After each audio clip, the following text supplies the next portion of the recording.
एक बार की बात है, रात का समय था। सीमा नाम की एक लड़की अपनी स्कूटी पर तेजी से घर की ओर चली जा रही थी। आज तो बहुत लेट हो गया ऑफिस में, माँ बहुत गुस्सा करेगी आज तो, मुझे और तेजी से घर जाना होगा। सीमा अपनी स्कूटी की स्पीड बढ़ा देती है, लेकिन तभी सामने से एक ट्रक तेजी से चला आ रहा होता है। इससे पहले सीमा कुछ समझ पाती, वो ट्रक सीमा को जोर से टक्कर मारकर वहां से भाग जाता है। सीमा रोड पर गिर जाती है और दर्द से तड़पने लगती है। आह, बचाओ मुझे, मेरे हाथ पांव दोनों टूट गए हैं, बचाओ नहीं तो मैं मर जाऊंगी। सीमा की चीखें सुनकर वहां काफी लोग इकट्ठा हो जाते हैं, लेकिन सीमा की कोई मदद नहीं करता। तभी वहां एक एम्बुलेंस आती है जिसे राजू और दीनू चला रहे होते हैं। वो दोनों सीमा को स्ट्रेचर पर लेटाते हैं और लेकर चले जाते हैं। अरे बाप रे दीनू, इस लड़की की हालत तो बहुत खराब है, लगता है ये बच नहीं पाएगी। सही कह रहे हो, इतने एक्सीडेंट देखे लेकिन इतना भयानक कभी नहीं, ये तो पक्का मरेगी। तभी दीनू के मन में एक भयानक ख्याल आता है और वो बोलता है, भाई एक बात बोलूं, अगर तू गुस्सा ना कर, मैं तो कह रहा हूँ ये लड़की मर तो रही ही है, क्यों ना इसके शरीर के अंग बेच दे, हमें अच्छा पैसा मिल जाएगा। दीनू की बात सुनकर राजू मुस्कुराते हुए कहता है, सही बात कह रहे हो दीनू भाई, इसे मरना तो है ही, क्यों ना हमें अमीर बनाकर ही इस दुनिया से जाए। राजू और दीनू की बात घायल सीमा सुन रही होती है। सीमा उन दोनों से बोलती है, कितने दुष्ट हो तुम दोनों, मैं तुम्हारी शिकायत करूंगी, छोड़ूंगी नहीं तुम दोनों को। सीमा की बात सुनकर दीनू हंसते हुए बोलता है, मरने वाली है लेकिन अकड़ नहीं जा रही, किससे शिकायत करेगी, तू तो वैसे ही मरने वाली है। फिर रामू और दीनू सीमा को लेकर एक हॉस्पिटल जाते हैं। वहां अफरोज नाम का एक डॉक्टर बैठा होता है। उन दोनों को देखकर अफरोज बहुत खुश होता है। आओ मेरे जोकरों, क्या लाए हो, इस बार किसके अंग निकालने हैं? डॉक्टर साहब आप भी बहुत मजाकी आओ, इस बार का माल देखो, इसका एक एक अंग आपके काम का है, बहुत पैसा मिलेगा हमें। फिर अफरोज सीमा को बेहोश होने का इंजेक्शन लगा देता है और सीमा को ऑपरेशन करके उसके शरीर के अंग निकाल लेता है। सीमा मर जाती है। ऑपरेशन के बाद अफरोज रामू और दीनू को पैसे देते हुए कहता है, वाह दीनू और रामू, इस बार तो तुम सचमुच बहुत बढ़िया बॉडी लाए हो, इसके सारे अंग बढ़िया हैं, इनका अच्छा पैसा मिलेगा बाजार में, लो तुम भी इस बार ज्यादा पैसे लो। आपकी इस बात पर तो हमें प्यार आता है डॉक्टर साहब, बेईमानी का काम भी ईमानदारी से। हाँ। फिर दीनू और रामू सीमा की लाश को उठाते हैं और जंगल की ओर निकल पड़ते हैं ताकि उसकी लाश को ठिकाने लगा सके। वो जा ही रहे होते हैं कि तभी गाड़ी एक सुनसान जगह पर जाकर बंद हो जाती है। अरे ये एम्बुलेंस चलते चलते बंद कैसे हो गई? तभी गाड़ी की भी सारी लाइट्स बंद हो जाती हैं और दीनू को लगता है जैसे कोई उसका हाथ जोर से पकड़ रहा हो। दीनू डर के मारे जोर से चिल्लाता है, बचाओ बचाओ, कोई मेरा हाथ काट रहा है, बचाओ। तभी वहाँ लाइट आ जाती है। राजू गुस्से में दीनू से बोलता है, क्यों चिल्ला रहे हो दीनू, किसी को पता चल गया तो वो हमें जिंदा नहीं छोड़ेगा। मैं सही कह रहा हूँ राजू, कोई मेरा हाथ काट रहा है। अच्छा मेरे चमन, अगर कोई हाथ काट रहा है तो निशान भी होगा ना हाथ पर, लाओ दिखाओ कहाँ है निशान। निशान तो नहीं है, लेकिन कोई ना कोई काट रहा था मुझे। फिर दीनू और राजू सीमा की लाश को एक जंगल में फेंक कर चले जाते हैं। दीनू और राजू इतने पैसे मिलने से बहुत खुश होते हैं और जी भर कर अय्याशी करते हैं। वो एक बार में जाते हैं और नाचने लगते हैं। मजा आ गया दीनू भाई, इस बार के सामान में पैसे अच्छे मिल गए। सही कह रहे हो, उस लड़की के अंगों का अच्छा पैसा मिल गया हमें। राजू और दीनू नाच रहे होते हैं कि तभी दीनू को वही सीमा लड़की दिखती है। पहले तो वो उसे नजरों का धोखा समझकर कुछ नहीं बोलता।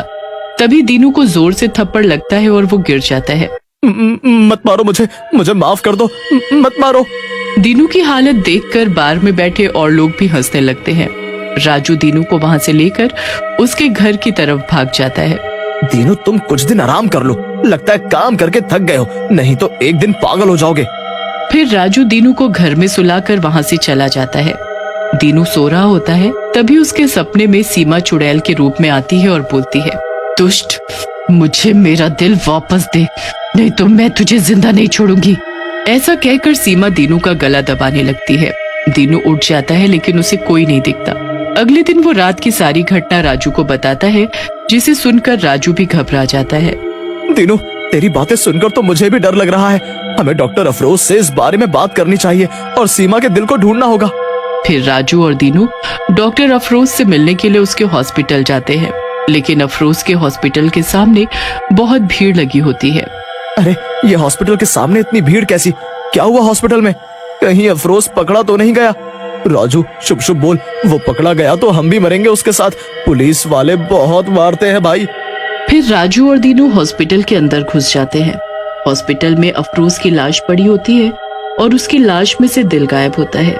राजू वहाँ खड़ी नर्स से पूछता है, अरे नर्स जी, ये डॉक्टर अफरोज को क्या हो गया और उनके शरीर की ऐसी हालत? पता नहीं भैया, रात में किसी ने इनको मारकर इनका दिल चोरी कर लिया। पता नहीं कौन था वो, जिसे बिल्कुल दया नहीं आई, मार दिया इन्हें। फिर राजू और दीनू चुपके से अफरोज के केबिन में घुस जाते हैं और उसकी डायरी को उठा लेते हैं और डायरी उठाकर हॉस्पिटल से बाहर आ जाते हैं। राजू डायरी देखने लगता है और खुश हो जाता है। दीनू भाई, अपना काम बन गया। इस डॉक्टर अफरोज ने जिसे जिसे अंग लगाए हैं उसका पता इनमें दिया है। फिर उस रात दीनू और राजू एक साथ दीनू के घर पर ही सो जाते हैं। रात में सीमा चुड़ैल के रूप में वहां आती है और दीनू को उठाकर पटक देती है। दीनू जोर से गिर जाता है। अरे मार डाला, मेरी कमर टूट गई, मुझसे तो उठा भी नहीं जा रहा। दीनू का चिल्लाना सुनकर राजू भी उठ जाता है और सामने चुड़ैल को देखकर घबरा जाता है। चुड़ैल, मुझे छोड़ दो, मत मारो मुझे। उन दोनों को डरा हुआ देख चुड़ैल हंसते हुए बोलती है, बहुत डर लग रहा है। उस दिन मेरे अंग बेच रहे थे, तब ये डर कहाँ था? अब मैं तुम्हें जिंदा नहीं छोड़ूंगी। तभी दीनू बोलता है, लेकिन चुड़ैल जी, अगर आपने हमें मार दिया तो आपके दिल का पता कौन बताएगा? दीनू की बात सुनकर चुड़ैल बोलती है, तुम्हें अगर पता है कहाँ है मेरा दिल तो मुझे वहां ले चलो, मैं तुम्हारी जान बख्श दूंगी। मुझे मेरा दिल वापस चाहिए। फिर दीनू और राजू चुड़ैल को लेकर अफरोज की डायरी में लिखे पते पर चले जाते हैं। वहां एक छोटी बच्ची बेड पर बीमार लेटी होती है। राजू उसके माँ और बाप के पास जाता है।